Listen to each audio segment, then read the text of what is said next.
Months after the People's National Party's leadership race, the party is still not united. Well, that's the view of most Jamaicans who were interviewed for the latest RJR Gleaner Don Anderson poll. It was also revealed that the majority of Jamaicans do not think the PNP can effectively challenge the Jamaica Labour Party with Dr. Peter Phillips as its president. Vashon Brown has been looking at the numbers.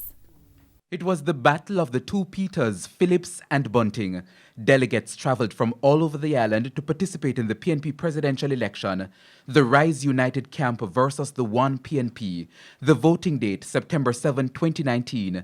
The place, the National Arena. At the end of the day, Dr. Peter Phillips retained the presidency after defeating Peter Bunting by just over 70 votes. We came through, represented our case, and we have been victorious. I give God thanks. The fact that the winner won by 51% shows that there was a legitimate need for a challenge. In the latest RJR Gleaner Don Anderson polls, Jamaicans were asked whether they believed Mr. Bunting's challenge to Dr. Phillips was good for the party.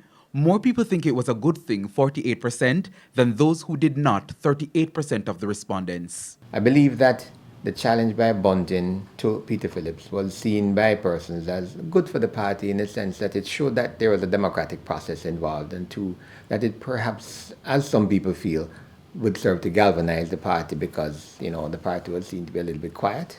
After the leadership race, there was also talk about rebuilding unity in the PNP. Been through competitive elections in the past, in 06 and 08. We came back out of 08 and we won the 2011 election.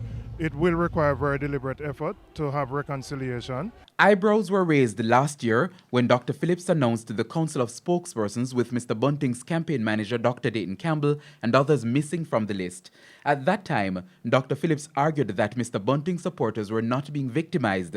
Dr. Campbell has since been reappointed to the shadow cabinet. Pollster Don Anderson and his team asked Jamaicans whether they think the PNP is a united party following last year's leadership contest. It is interesting that 59%, 6 out of every 10 persons that we interviewed said no, it's not.